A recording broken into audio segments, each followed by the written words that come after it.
오늘 우리에게 주시는 하나님의 말씀은 요한계시록 7장 1절에서 17절 말씀, 봉독은 1절에서 4절, 9절에서 17절까지 말씀입니다.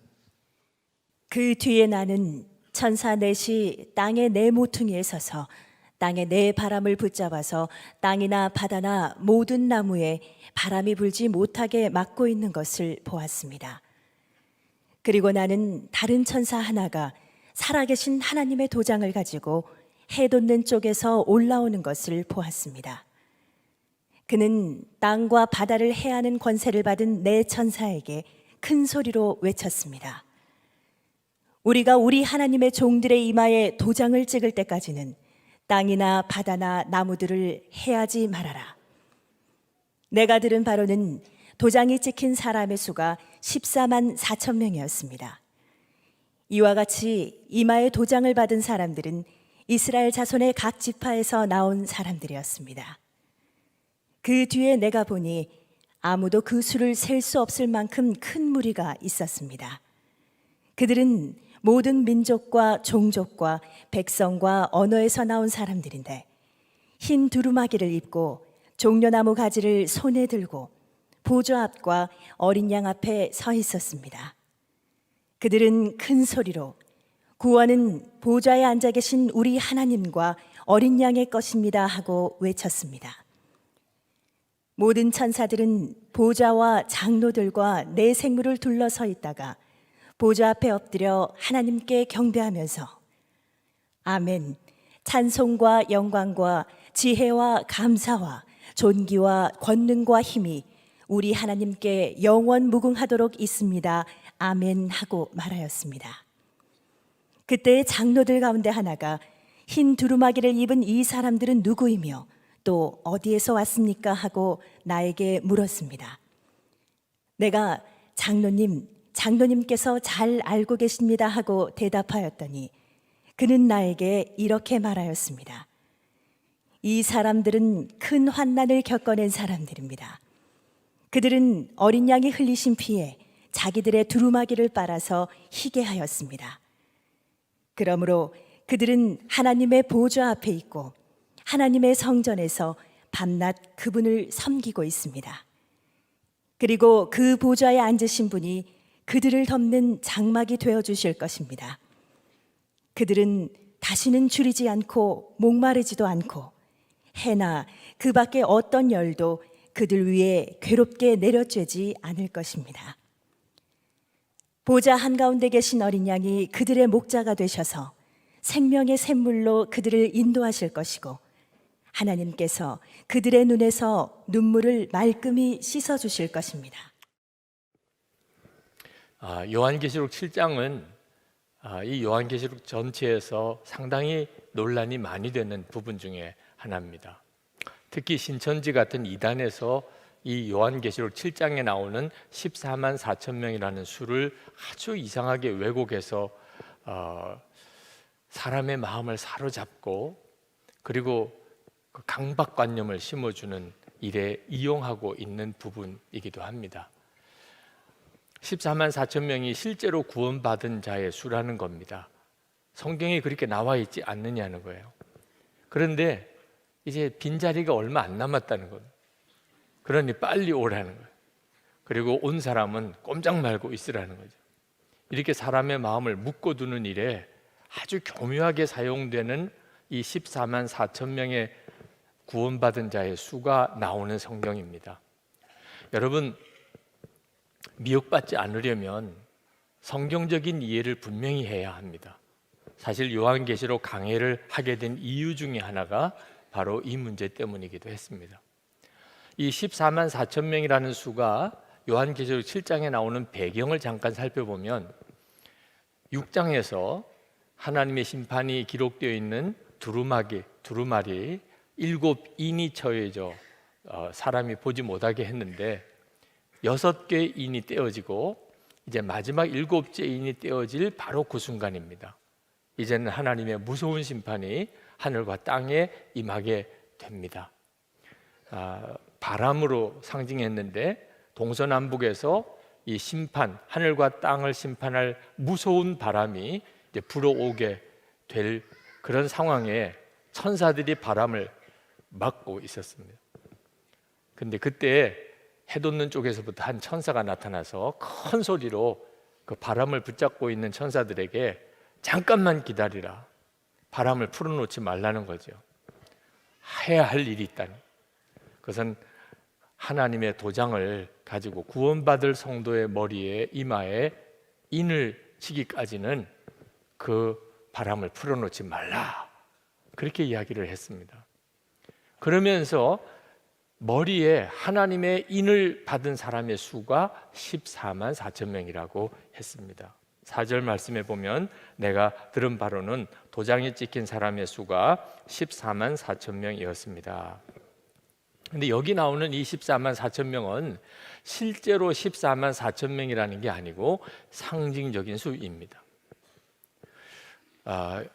이스라엘의 12지파 그리고 예수님의 12제자를 합하면 144입니다.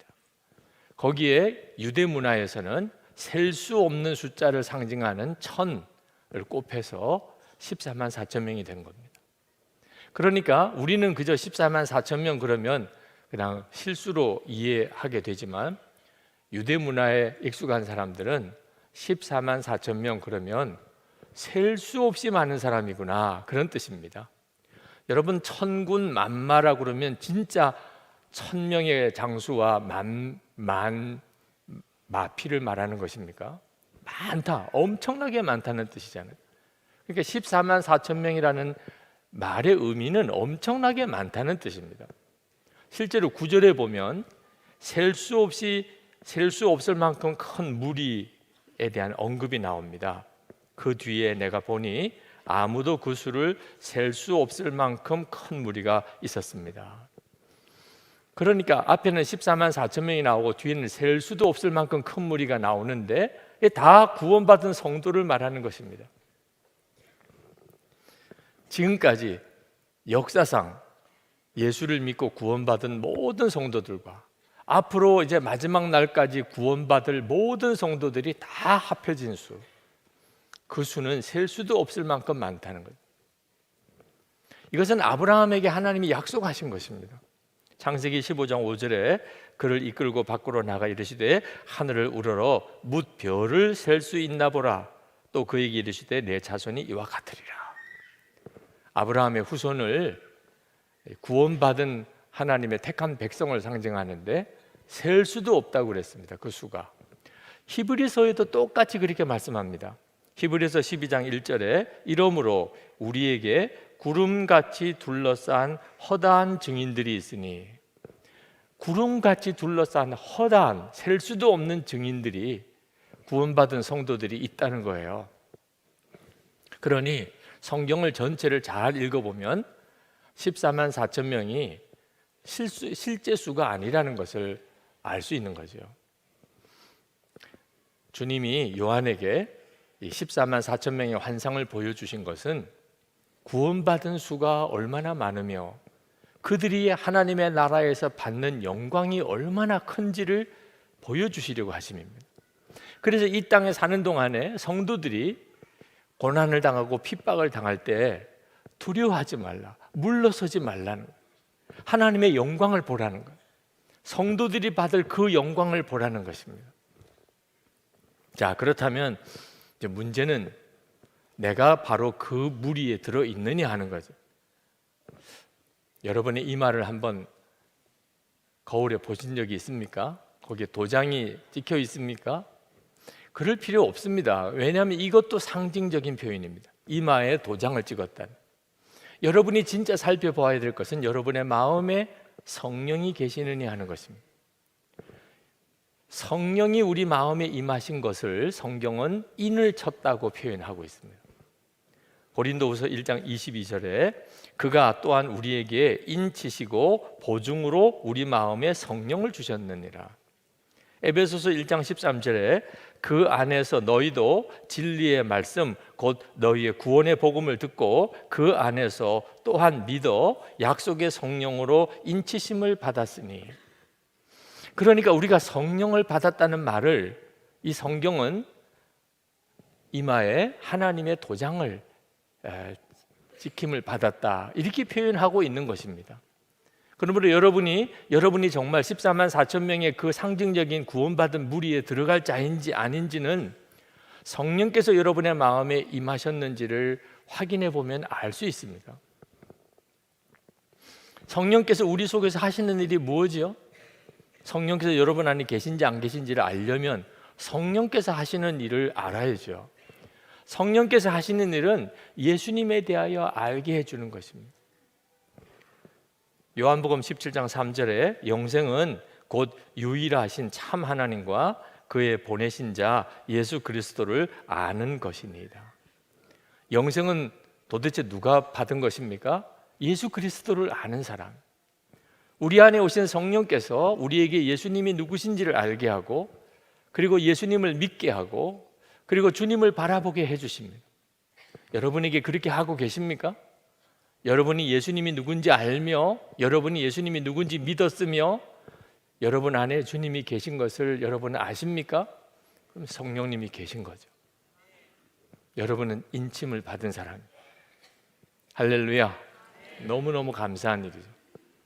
그러나 여러분, 한 가지 조심해야 할 게 있습니다. 그것은 정말 성령님을 마음에 모신 사람이라면 성령님을 모시는 사람답게 살아야 맞죠. 성령 하나님을 모시고 하나님이 내 마음 안에 계십니다.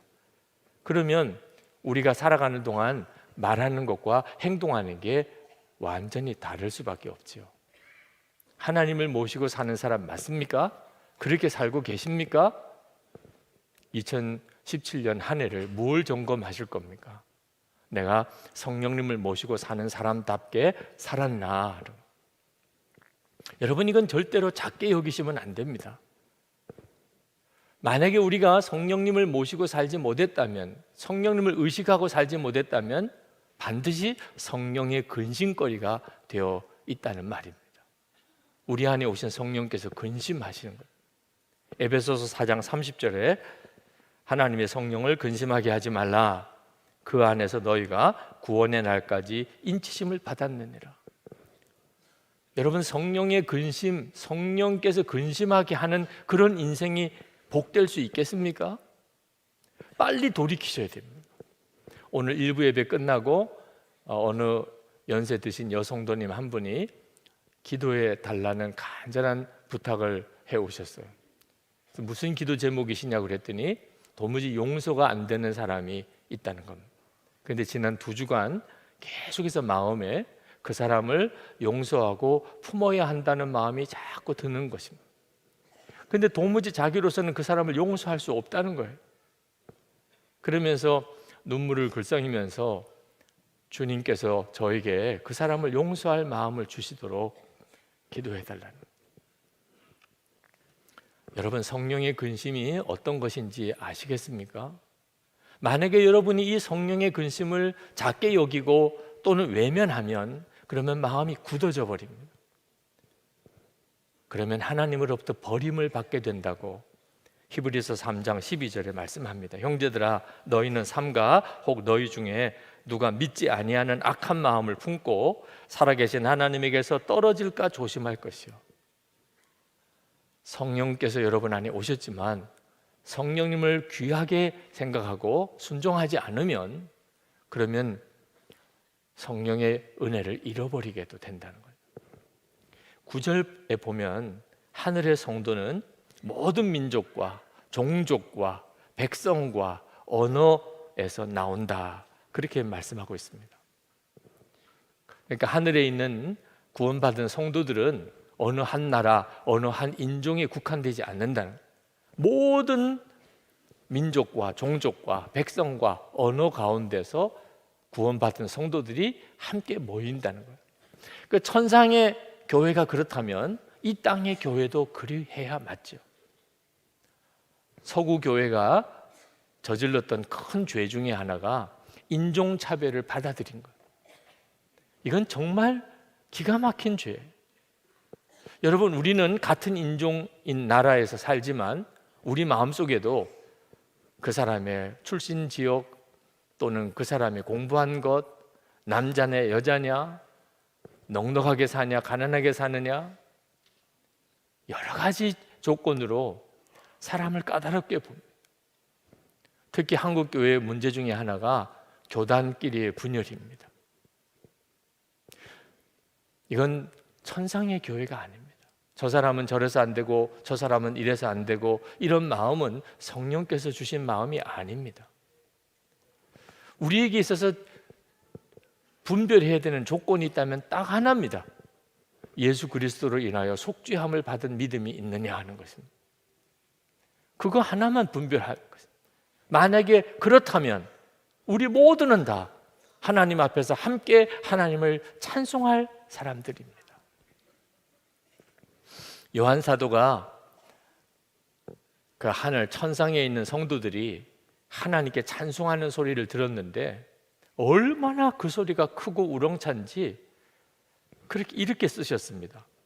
10절에 그들은 큰 소리로 구원은 보좌에 앉아 계신 우리 하나님과 어린 양의 것입니다 하고 외쳤습니다. 왜 이렇게 큰 소리로 외치죠?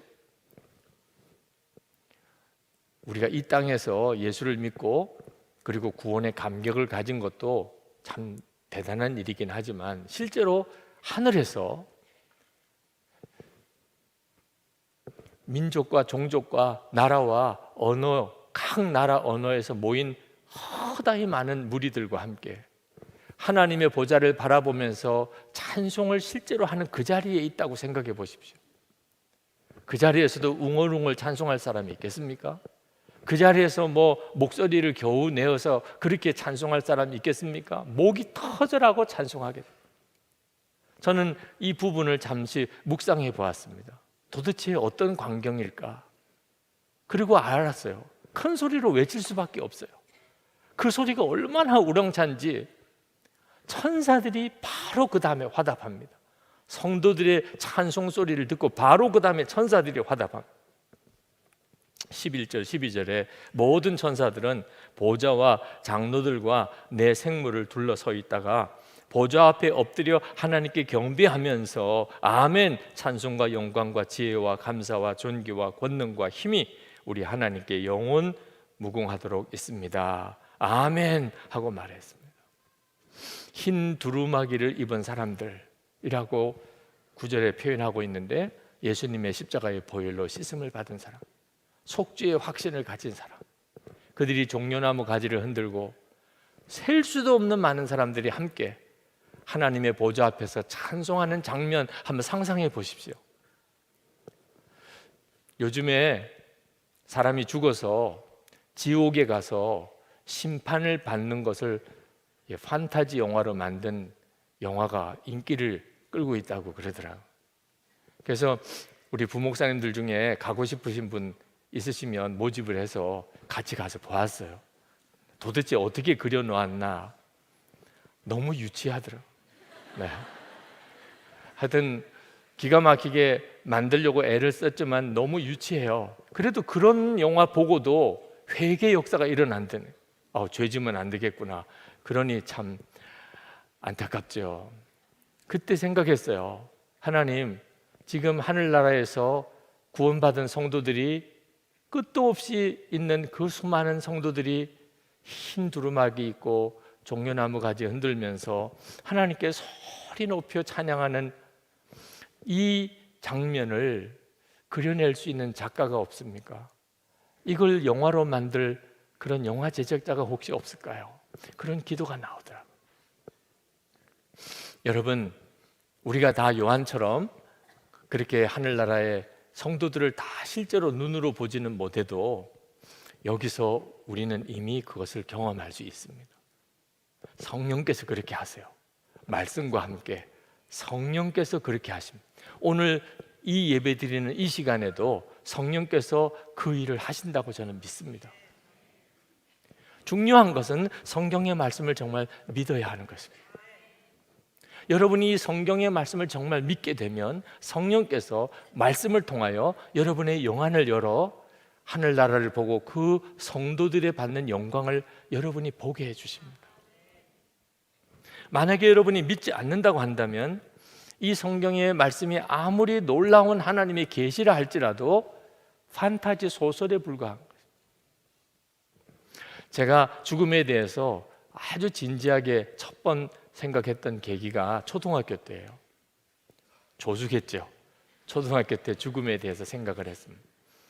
저희 친구 중에 고아원 친구가 있었는데 갑자기 죽었어요. 학급 대표로 고아원에 그 장례 예배에 갔습니다. 근데 거기서 그 친구의 부모님이 와 계신 것을 알았어요. 왜 부모님이 계신데 고아원에서 자랐는지는 모르겠지만 하여튼 부모님이 엄청 울고 계셨어요. 그리고 장례 예배가 끝나고 난 다음에 저희 친구가 들어있는 관을 가지고 고아원 뒷동산에 가서 묻어버리는 겁니다. 그 모습을 보면서 얼마나 마음이 아프고 힘들었는지 몰랐어요.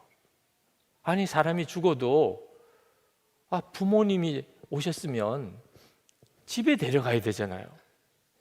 죽었다고 어떻게 땅에 묻어요? 아들인데. 그걸 이해할 수가 없었어요. 그리고 며칠을 정말 잠을 제대로 자지 못했습니다. 죽는 게 뭔지, 도대체 죽으면 어떻게 되는지, 어디로 가는지 제 마음속에 아주 깊은 질문이 생겼어요. 여러분은 아십니까? 죽으면 어떻게 되는지, 어디로 가는지 여러분은 명확하게 아십니까? 성경을 분명하게 보기 전까지는 방황했어요. 지금도 이 세상에 죽음이 뭔지, 죽음 이후에 어떻게 되는지에 대한 수많은 이야기가 떠돌고 있습니다. 여러분, 진짜를 알아야 돼요. 성경만이 정확하게 죽음의 문제와 죽음 이후에 대하여 가르쳐주고 있습니다. 성경을 믿지 않으면 그때부터 그 영혼은 방황하게 됩니다. 미국의 대통령이었던 아이젠하워가 임종할 때 구원의 확신이 없었습니다. 빌리 그레이엄 목사님을 청했어요. 그리고는 그 빌리 그레이엄 목사님에게 물었습니다. 내가 천국에 갈 수 있겠느냐고. 빌리 그레이엄 목사님이 대답했어요. 미 합중국의 대통령이라 할지라도 그렇게 그저 천국에 가는 건 안 됩니다. 그런 일은 없습니다. 그러면 어떻게 해야 되느냐? 그 임종을 앞두고 있는 아이젠하워에게 성경을 읽어주었어요. 에베소서 2장 8절 말씀을 읽었습니다. 너희가 그 은혜로 인하여 구원을 얻었나니 이것은 너희에게서 난 것이 아니요 하나님의 선물이라. 미 합중국의 대통령이라도 아무리 훌륭한 일을 많이 하고 또 2차 대전을 승리로 이끌었다 하더라도 그것으로는 천국 못 갑니다. 예수 그리스도를 믿고 하나님으로부터 구원의 선물을 받은 자만 갑니다. 그리고 그날 빌리 그레이엄 목사님을 통해서 예수님을 영접했습니다. 다시 한번. 그는 어릴 때부터 예수를 믿었다고 생각하는 사람이었어요. 그리고 고맙네, 내가 이제는 준비가 된 것 같으네. 그리고 그가 세상을 떠났다는 거죠. 성경의 말씀으로 우리는 죽음 이후를 봅니다. 그리고 성도들의 영광을 봅니다. 세상에 아무리 죄가 많고 아무리 예수 믿기가 힘들어도 하나님 나라에 성도들이 받을 영광을 본 사람은 그러면 그는 흔들리지 않고 믿음의 길을 갑니다. 히브리서 12장 1절에 보면 허다히 많은 증인들을 보라. 우리에게 허다히 많은 증인들이 있다. 그러고 나면 모든 무거운 짐 다 벗어버립니다. 힘들다, 어렵다, 못 살겠다 이런 생각 다 사라집니다. 얽매이기 쉬운 죄 다 벗어버립니다. 은밀한 죄, 꼼짝없이 죄 짓고 살던 거 다 벗어버립니다. 인내로서 눈앞에 경주를 합니다. 여러분, 영안이 열리고 나면 사람이 완전히 달라지게 됩니다. 장로 중 하나가 요한에게 흰 두루마기를 입은 저 사람들은 누구냐 하고 요한에게 묻습니다. 아마 요한을 떠본 것 같아요. 요한은 잘 알지 못하겠기에 장로님께서 잘 알고 계십니다. 그렇게 대답했습니다. 그랬더니 그 장로가 14절에 이 사람들은 큰 환난을 겪어낸 사람들입니다. 그렇게 대답했어요. 여러분, 구원받은 성도의 특징이 큰 환난을 겪어낸 사람들이라는 것, 이 주목해야 합니다. 여러분이 그런가를 묻고 있는 거예요. 여러분은 큰 환난을 겪어낸 사람입니까? 편안하게 살다가 아주 곱게 늙는, 그것도 하나님께서 주시는 은혜 중에 하나일 거라고 저는 믿습니다. 풍요하게 부유하게 살다가 고생 없이 그렇게 사는 것도 하나님께서 주시는 복일 수도 있어요. 그러나 그가 진짜 성도라면 아무리 겉으로 보기에 편안하고 부유하게 산 것 같아도 반드시 고난의 삶을 산 기록이 있습니다. 하나님의 말씀이기 때문에, 예수를 믿기 때문에 어려움을 당하고 고난을 당하고 손해를 당하고 멸시를 받고 그랬던 일이 반드시 있습니다. 만약에 그게 없다면, 환난을 겪어낸 흔적이 없다면 그는 자기의 믿음을 돌아봐야 됩니다. 여러분, 15절 17절에 구원받은 성도들이 어떤 영광을 받는 것인지에 대한 기록이 나옵니다. 보좌에 앉으신 분이 그들을 덮는 장막이 되어 주실 것입니다. 16절에 그들은 다시는 줄이지 않고 목마르지도 않고 해나 그 밖에 어떤 열도 그들 위에 괴롭게 내려 쬐지 않을 것입니다. 17절에 보좌 한가운데 계신 어린 양이 그들의 목자가 되셔서 생명의 샘물로 그들을 인도하실 것이고 하나님께서 그들의 눈에서 눈물을 말끔히 씻어 주실 것입니다. 여러분, 도대체 이런 하나님의 위로와 또 하나님의 보상을 누가 받을까요? 편안하게 살다가, 고생 없이 살다가, 그저 좋은 길만 가다가 하나님 앞에 간 사람에게 무슨 눈물을 씻겨줄 일이 뭐가 있으며, 뜨거운 햇볕을 가려줄 이유가 뭐가 있으며, 줄이고 목마른 것을 다시는 겪지 않게 해주실 이유가 뭐가 있습니까? 예수를 믿기 때문에, 하나님의 말씀 때문에 줄이고 목말랐던 일이 있고, 말할 수 없이 뜨거운 태양빛 아래 그 길을 가야 되는 고통이 있었고, 말할 수 없는 눈물을 흘릴 수밖에 없었던 그런 아픔의 세월을 살았던 사람, 그 사람들에게 있는 영광을 보여주고 있는 거예요. 그러므로 여러분, 이 사실을 진짜 믿는다면 여러분, 이제 여러분의 삶 속에 고난이 다가올 때 그 고난을 두려워하지 마시기 바랍니다. 오히려 그 고난을 감사하시기 바랍니다. 하나님, 제가 이제 준비가 된 모양이군요. 만약에 여러분이 예수님 때문에, 하나님의 말씀 때문에 억울한 일을 당하고 멸시를 당했다면, 오해를 받고 고난을 당했다면, 하나님, 제가 하나님 앞에 설 준비가 됐군요. 하나님 앞에 섰을 때 제가 하나님 앞에 달려갈 수 있는 자격을 제가 얻었군요. 하나님 감사합니다. 그렇게 말할 수 있게 되기를 바랍니다. 저는 예수님과 동행하는 사람은 반드시 고난을 당할 것이라고 하는 이 설교를 한동안 하지 못했습니다. 그러면 누가 예수 믿겠냐는, 아니 도대체 예수 믿어볼까 하고 왔다가 예수님과 동행하면 고난을 당하게 될 것이라, 그러면 열 길로 도망갈 것 같더라고요. 근데 주님을 바라보면서 성도들이 받는 영광에 눈이 뜨이고 난 다음에야 설교할 수 있게 됐어요. 예수님과 동행하는 사람은 고난을 당하게 돼 있다고. 그 고난을 피하지 말라.